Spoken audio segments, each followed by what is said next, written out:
my fucking ass for all you people. And this is the response I get? It's like you guys really fucking hate me. Yeah, of course I've drawn tits on a fucking train! I don't need to fucking be reminded, you pieces of shit! It was Christmas on the island of Sodor. All the engines were working hard. Thomas and Toby were busy carrying people and parcels up and down the branch line. Everyone was happy. Only the coaches, Annie and Clarabelle, were complaining. "It's always the same before Christmas," they groaned. "We feel so full. We feel so full." "Oh, come on," said Thomas. "Where's your festive spirit? Christmas Day is almost here." By the side of the track was a little cottage with a familiar figure waving to them. "It's Mrs. Kindly," whistled Thomas. "Beep, beep! Happy Christmas!"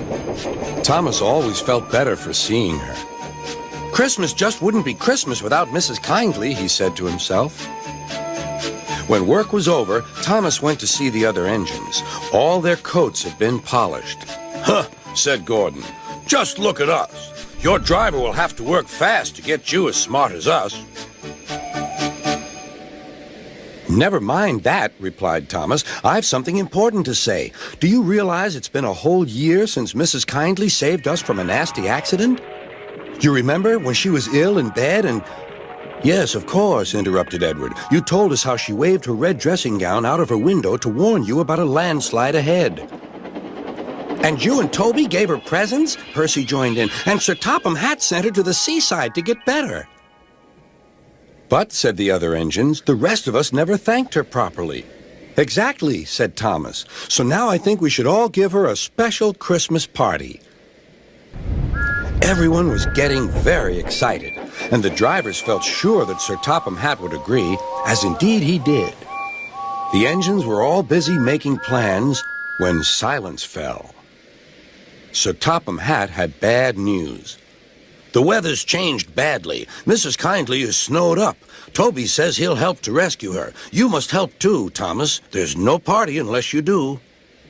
Thomas hated snow, but he said bravely, "I'll try, sir. We must rescue her. We must." "There's a good engine. You and Toby will manage splendidly."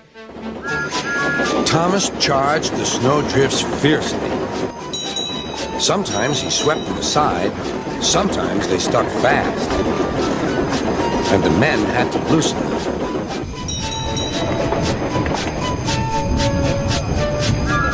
But at the cutting near the cottage, they could go no further. "Look at that!" exclaimed Thomas's fireman. "Beep, beep! Here we are!" An answering wave came from an upstairs window. Then they heard a familiar sound. "That's Terence, the tractor," said Thomas. "He's come to help too." Sure enough, Terence had a snowplow and was working hard to clear a patch to the railroad line and safety. At long last, the rescue was complete. Percy took the tired workmen home. Terence said goodbye to Mrs. Kindly and promised to take care of her cottage as he watched them all set off. The engines made good time. No more snow had fallen, but the yard was dark. There was no one to be seen. Thomas's heart sank. Suddenly, all the lights went on. What a marvelous sight awaited Mrs. Kindly. "Well done," said Sir Topham Hatt. "I'm really proud of you all." Mrs. Kindly especially thanked the smaller engines. "Thomas and Toby are old friends," she said. "And now, Percy, you are my friend too." Percy was very pleased. "3 cheers for Mrs. Kindly," he called. "Beep, beep, beep." They all whistled.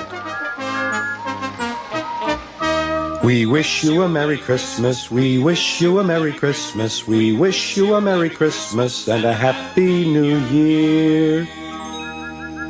Thomas the tank engine and his friends thought it was the best Christmas ever, and Mrs. Kindly could think of nowhere she would rather live than here with them on the island of Sodor.